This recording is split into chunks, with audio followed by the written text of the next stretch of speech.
नमस्कार, खबरों का पंचनामा देख रहे हैं आप। मैं हूं आपके साथ पूजा। हम लेकर आए हैं देश और दुनिया की 5 बड़ी खबरें जिसमें चर्चा के लिए मेरे साथ स्टूडियो में मौजूद हैं कैपिटल टीवी के editor in chief doctor Manish Kumar. Doctor साहब, बहुत बहुत स्वागत है आपका। धन्यवाद। सबसे पहले नजर हेडलाइंस पर।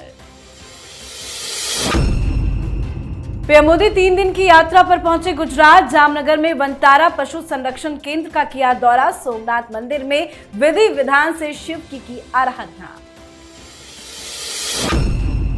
दिल्ली की राजनीति से दूरी पंजाब केजरीवाल के लिए बनी मजबूरी। पंजाब में केजरीवाल ने छेड़ा महायुद्ध, बोले नशा बेचने वालों को बख्शा नहीं जाएगा। हरियाणा में निकाय चुनाव के लिए हुई वोटिंग, बड़ी संख्या में मतदान करने पहुंचे लोग। बीजेपी ने ट्रिपल इंजन की सरकार का लगाया नारा, तो इसी बीच कांग्रेस नेता हिमानी नरवाल की हत्या ने मचाई सनसनी।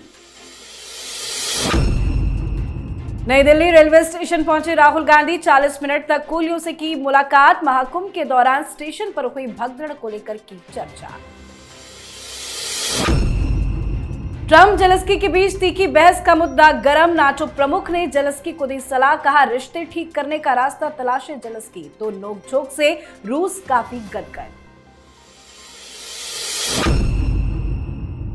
खबरों की शुरुआत में सबसे पहले बात पीएम मोदी के गुजरात दौरे की। प्रधानमंत्री नरेंद्र मोदी गुजरात के 3 दिवसीय दौरे पर हैं। पीएम मोदी ने आज जामनगर स्थित वनतारा केंद्र का दौरा किया। ये केंद्र रिलायंस फाउंडेशन द्वारा संचालित पशु बचाव और पुनर्वास परियोजना है। 3000 एकड़ में फैला ये केंद्र अनंत अंबानी का ड्रीम प्रोजेक्ट है। यहाँ घायल और लुप्त प्राय जानवरों की देखभाल की जाती है। अपने 3 दिवसीय दौरे के दौरान पीएम जंगल सफारी का आनंद भी लेंगे। जंगल सफारी के दौरान वो वन्यजीव संरक्षण और पर्यावरण संतुलन को लेकर अधिकारियों से चर्चा भी करेंगे। साथ ही प्रधानमंत्री मोदी सोमनाथ जिले में स्थित प्रसिद्ध सोमनाथ मंदिर में पहुंचकर विधि विधान से पूजा अर्चना भी की। जब गुजरात जाते हैं तो सोमनाथ मंदिर भी जरूर जाना। भाई सोमनाथ तो जाना ही चाहिए, मैसेज जाता है इससे। प्रधानमंत्री मोदी से पहले आपने किसी भी प्रधानमंत्री का इस तरह की तस्वीरें आपने देखी कि जो कुंभ में डुबकी भी लगाता है, वो काशी में भी डुबकी लगाता है, उस तरीके से पूजा करता है। एक हिंदुत्व की जो आभा मंडल तैयार प्रधानमंत्री ने अपनी नीतियों से की है, अपने व्यवहार से किया है। ये 2014 के बाद का बदला हुआ भारत है और प्रधानमंत्री इस तरह की चीजें करते हैं, उसका एक असर जो हमने देखा कि कुंभ में इतने सारे लोग आए। वो हम लोग तरफ कहते हैं कि बूंद बूंद से जो है घड़ा जो है वो भर जाता है। तो प्रधानमंत्री मोदी इस तरह के जो काम करते हैं, चाहे वो अयोध्या में शिलान्यास हो, मंदिर का उद्घाटन हो, काशी हो, कुंभ हो, और जिसको कहते हैं ना कि भाई क्योंकि ये जरूरी इसलिए भी है, वो जवाब मिल जाता है ये चुनावी नकली हिंदुओं से कि जो चुनाव के समय जैसे केजरीवाल जाके बजरंगबली का प्रणाम करने लगता है।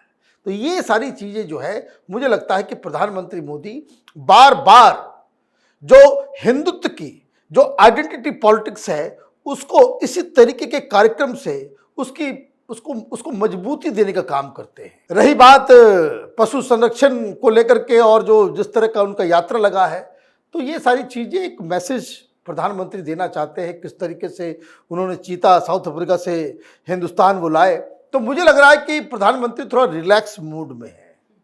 अभी बिहार की घोषणा होगी तो फिर वो चुनावी माहौल में फिर उतरेंगे। इस बीच जो खबर आ रही है कि वो शायद कल या अगले 2 दिन में वो उत्तरकाशी भी जाने वाले हैं। जी, अब बात करते हैं अरविंद केजरीवाल की, जो दिल्ली चुनाव में मिली करारी हार के बाद से पूरी तरह से मीडिया से गायब है। पर आज केजरीवाल ने एक ट्वीट करके सबको हैरान भी कर दिया। दरअसल केजरीवाल ने पंजाब को लेकर एक ट्वीट किया है। अरविंद केजरीवाल ने अपने एक्स पोस्ट पर लिखा है कि पंजाब में नशे ने हमारे युवाओं और बच्चों को बड़ी संख्या में बर्बाद कर दिया। नशा बेचने वालों को बख्शा नहीं जाएगा। पंजाब से नशे को हमेशा के लिए खत्म किया जाएगा। अब केजरीवाल के इस ट्वीट को लेकर कई तरह से सवाल खड़े हो रहे हैं। केजरीवाल का ये ट्वीट इशारे भी कर रहा है कि वो पंजाब पर अब अपना कब्जा जमाना चाहते हैं। साथ ही भगवत मान और केजरीवाल के बीच भी अनबन की खबरें सामने आ रही है। क्या है केजरीवाल का पंजाब प्लान? देखिए, ये बात समझ में नहीं आ रही किसी को। भैया आप इतने ही ज्यादा आत्ममुग्ध हो किसी राज्य सरकार की योजना के ऊपर राहुल गांधी कहते हैं कि भाई ये मेरी सरकार ने ये कर दिया, ये ट्वीट करते हैं? नहीं, पहले मुख्यमंत्री ट्वीट करता है, वो धन्यवाद देता है कि भाई इनके आदेशानुसार या उनके गाइडेंस में हम ये काम कर रहे हैं। केजरीवाल क्या ट्वीट करें? हमारी सरकार। भाई तुम्हारी सरकार नहीं है, ये पंजाब की सरकार है, पंजाब के लोगों ने चुना है वहां एक पार्टी को, और पंजाब का मुख्यमंत्री भगवंत मान है, ये भगवंत मान की सरकार है। तो ये समझ में नहीं आ रहा कि भाई आप बार बार इस तरह की बातें क्यों कर रहे हो। भगवंत मान के आसपास आपने अपने लोगों को बिठा दिया, दिल्ली से हर दिन कुछ न कुछ लोग वहां जा रहे हैं, अपॉइंटमेंट हो रहा है, कोई कुछ कहने वाला नहीं है। आपस में आपने वहां पे लड़ा दिया है। तो एक तो कोल्ड वॉर ऑलरेडी शुरू हो चुका है, और नशे की बात करने में इनका अधिकार नहीं है कि आप इस तरह की बातें करें, क्योंकि आपने विक्रम मजीठिया के खिलाफ आरोप लगाए थे तरह तरह के कि यही किंग पिन है, पूरे पंजाब में ड्रग्स का धंधा का मास्टरमाइंड यही है, यही माफिया है। वो कोर्ट गया, मानहानि का दावा किया, आपने जिसको 5 साल तक तुमने ड्रग डीलर कहा, ड्रग माफिया कहा, उसे माफी मांगने में 5 मिनट नहीं लगा। तो आपकी ये लड़ाई कितनी सीरियस है? दरअसल देखिए है क्या कि दिल्ली से ये निकाल दिए गए हैं, इनका आखिरी आशियाना वो पंजाब है। पंजाब हाथ से निकल गया तो केजरीवाल की पूरी राजनीति वो जमीन दो हो जाएगी। जी, अगली खबर में बात हरियाणा की राजनीति की। केंद्र और हरियाणा में डबल इंजन की सरकार चला रही भारतीय जनता पार्टी ने अब ट्रिपल सरकार बनाने के लिए पूरा दम लगा दिया है। आज हरियाणा में नगर निकाय चुनाव के लिए मतदान हुआ। 7 नगर निगमों में मेयर और वार्ड सदस्यों के लिए वोटिंग हुई, जबकि अंबाला और सोनीपत में मेयर के लिए उपचुनाव हुए। 4 नगर परिषदों और 21 नगर पालिकाओं में भी प्रधान और वार्ड सदस्यों का भी चुनाव हुआ। तो वहीं पानीपत नगर निगम में मतदान 9 मार्च को होगा और सभी परिणाम एक साथ 12 मार्च को घोषित किए जाएंगे। साथ ही वोटिंग के बीच हरियाणा के रोहतक में 22 वर्षीय कांग्रेस नेता हिमानी नरवाल की हत्या ने हलचल मचा रखी है। दरअसल हिमानी नरवाल का शव रोहतक जिले के सापला बस स्टैंड के पास रोहतक दिल्ली रोड के किनारे एक नीले रंग के लावारिस सूटकेस में रखा हुआ था। लावारिस सूटकेस पर राहगीरों की नजर पड़ी तो उन्होंने पुलिस को तुरंत सूचना दी।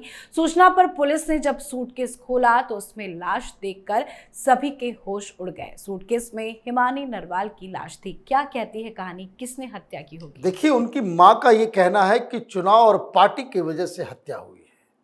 उनका सीधे सीधे पार्टी के ऊपर जो है उन्होंने निशाना साधा है कि मेरी बेटी को पार्टी के लोगों ने, तो कांग्रेस पार्टी को जवाब देना चाहिए। वो आपकी पार्टी में थी, वो राहुल गांधी के साथ कई तस्वीरें आ रही है उसकी, राहुल गांधी के साथ वो भारत जोड़ो यात्रा में थी। तो कांग्रेस पार्टी की तरफ से राहुल गांधी को स्वयं इसके ऊपर ट्वीट करना चाहिए। वहां पे लोकल इलेक्शन हो रहा है, वहां पार्टी कहीं चुनाव मोड में नजर ही नहीं आ रही। भारतीय जनता पार्टी के लोग कह रहे हैं ट्रिपल इंजन की सरकार हो जाएगी वहां, और ट्रिपल इंजन की सरकार वो कर रही है, वो कांग्रेस पार्टी क्या कर रही है? चुनाव के इतने समय बीत गए, अभी तक लीडर ऑफ अपोजिशन नहीं बना है वहां कोई, और इसलिए नहीं बन रहा है। और जो खबर आज आई है वो ये कि ये ऑलमोस्ट तय हो गया है कि हुड्डा साहब जो हैं वो अपनी एक अलग पार्टी, ये कांग्रेस पार्टी के कई सारे विधायकों को तोड़ के वो अपनी पार्टी बना रहे हैं। तो राहुल गांधी क्या करेंगे? तो मुसीबत कांग्रेस पार्टी के अंदर है, और जिसका खामियाजा कांग्रेस पार्टी के संगठन और नेता पूरे देश भर में भुगत रहे हैं। जी, अब बात करते हैं राहुल गांधी की। राहुल गांधी कब क्या कर दे, कब क्या बोल दे, कहां चले जाएं, इसे कोई नहीं जान पाता। और अब एक बार फिर से राहुल गांधी ने एक ऐसी हरकत की है जिसकी चर्चा चल रही है। दरअसल राहुल गांधी अचानक से नई दिल्ली रेलवे स्टेशन पहुंच गए। वहां पहुंचकर राहुल गांधी ने कूलियों से मुलाकात की है। इस दौरान उन्होंने कूलियों से करीब 40 मिनट तक बातचीत की है और उनकी परेशानियों के बारे में जानकारी ली। बताया जा रहा है कि उन्होंने कूलियों से रेलवे स्टेशन पर मची भगदड़ को लेकर लेकर चर्चा की है। उन्होंने भगदड़ के दौरान यात्रियों की जान बचाने के लिए देशवासियों की तरफ से कूलियों को धन्यवाद भी दिया है। राहुल गांधी ने अपने सोशल मीडिया हैंडल एक्स पर एक पोस्ट भी किया और लिखा कि अक्सर सबसे अंधकार भरे समय में ही इंसानियत की रोशनी सबसे ज्यादा चमकती है। नई दिल्ली रेलवे स्टेशन पर भगदड़ के दौरान कूली भाइयों ने इंसानियत की मिसाल पेश करते हुए कई यात्रियों की जान बचाई थी। इसके लिए मैंने देशवासियों की ओर से आज उनका धन्यवाद किया है। महाकुंभ नहीं गए डुबकी लगाने, लेकिन कूलियों से बातचीत करने के लिए चले गए भगदड़ को लेकर। ये भगदड़ को एक मुद्दा बनाना चाहते हैं, इसलिए वो वहां चले गए। ये एक शायद तीसरी बार वो कुलियों के बीच गए। एक पहले वो सबसे पहला वीडियो आया था कुलियों से बात करने के लिए। वे क्यों आए? तो कुलियों की समस्याओं को समझने के लिए। अच्छा, समझ तो लिया, फिर कुछ किया क्या? उसके बाद तो बहुत सारी जगहों पे आपकी सरकार आई। पंजाब में सरकार आई, हिमाचल में सरकार आई, कर्नाटक में सरकार है, आपकी सरकार झारखंड में आई, महाराष्ट्र में आई, राजस्थान में आई। कुलियों के लिए कुछ किया क्या? ये राजा बाबू बनना बंद करना चाहिए इनको, कि कभी इंस्पेक्टर बन जाओ तो कभी जज बन जाओ तो कभी डॉक्टर बन जाओ तो कभी कुली बन जाओ तो कभी मैकेनिक बन जाओ तो कभी किसान बन जाओ, और 10-10 कैमरे से जो है फोटो बना करके आप कोई मुद्दे की बात उठाओ तो बात समझ में आ रही है। भाई क्या किया आपने? फिर उसके बाद पिछली बार जब चुनाव था तो वो आनंद विहार पहुंच गए थे, आज नई दिल्ली पहुंच गए। दरअसल राहुल गांधी की राजनीति डिसओरिएंटेड हो गई है। उनको ध्यान अभी देना चाहिए था हरियाणा में क्या हो रहा है, वहां पे लोकल चुनाव है। उनको ध्यान देना चाहिए था दिल्ली पे, तो दिल्ली में आप कैंपेन करने के लिए नहीं आए। बहुत विनती कराया गया, तब आकर के आपने जो है लास्ट में सिर्फ खाना पूर्ति की। जहां आपको मेहनत करना चाहिए वहां आप मेहनत नहीं करते। अभी आपको बिहार में दिमाग खपाना चाहिए तो वीडियो बनना है जरूरी। वो रील बनाने में आजकल उनको बड़ा मजा आता है। वो म्यूजिक वगैरह लगता है तो इनको भी लगता है कि कोई शाहरुख खान, आमिर खान की तरह जो है हमारे पर्सनालिटी को उभारा जा रहा है। तो भाई ये सब हरकतें जो है एक नेशनल लेवल के लीडर को ठीक नहीं है। हाँ, मुद्दा है, मुद्दा उठाना भी चाहिए कि भाई वहां पे हादसा हुआ, लेकिन मुद्दा कैसे उठाया जाए?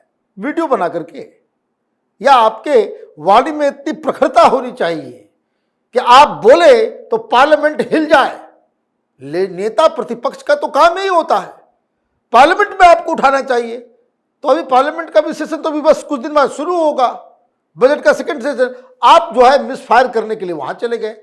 अब एक ही मुद्दे को आप बार बार रोज रोज जो है ट्वीट करके वीडियो बना करके उठाओगे तो आप पार्लियामेंट में कौन से मुद्दे उठाओगे? जी, अब बात आज की आखिरी खबर की। अमेरिकी राष्ट्रपति डोनाल्ड ट्रंप और यूक्रेन के राष्ट्रपति जेलेंस्की के बीच व्हाइट हाउस पे हुई तीखी नोकझोंक ने दुनिया भर में हलचल मचा रखी है। जिस तरह से ट्रंप जेलेंस्की के बीच बहस हुई और ट्रंप ने यूक्रेन के नेता को फटकार लगाई, उससे एक तरफ तो रूस गदगद भी हो उठा है, दूसरी ओर ट्रंप के रुख से नाटो की टेंशन बढ़ गई है। नाटो प्रमुख मार्क रूट ने कहा है कि उन्होंने जेलेंस्की से कहा है कि उन्हें ट्रंप के साथ अपने रिश्ते को फिर से सुधारने के लिए कोई रास्ता निकालना होगा। बढ़ते बवाल को देखते हुए अब तो ये साफ है कि अमेरिका अब यूक्रेन को और मदद देने के पक्ष में बिल्कुल भी नहीं है। अगर अमेरिका ये सहायता बंद कर देता है तो यूक्रेन के लिए रूस से जंग लड़ना बेहद मुश्किल हो जाएगा। संभव है कि 1 या 2 महीने में रूस के आगे यूक्रेन समर्पण भी कर दे। क्या जेलेंस्की माफी मांगेंगे?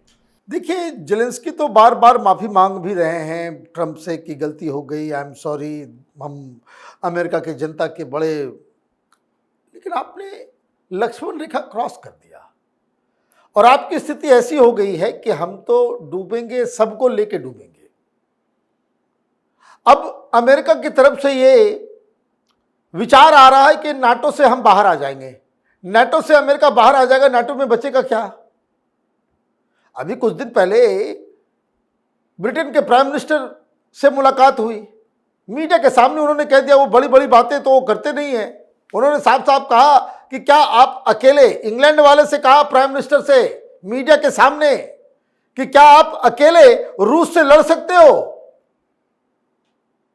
सारी हवाई वहां निकल गई।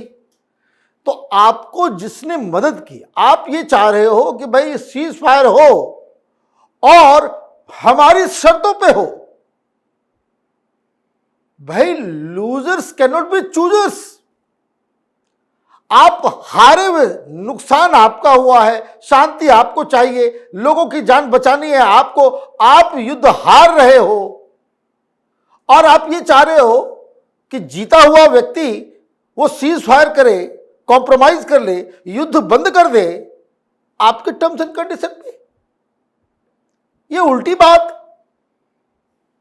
भाई जो जीतेगा वो टर्म्स एंड कंडीशन रखेगा ना। तो अमेरिका की तरफ से तो बिल्कुल एक रेड सिग्नल दिखा दिया गया है जेलेंस्की को।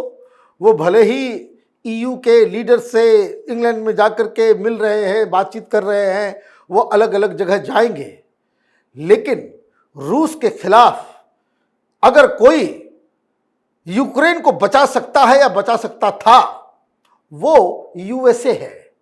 इन लोगों के बस की बात नहीं है।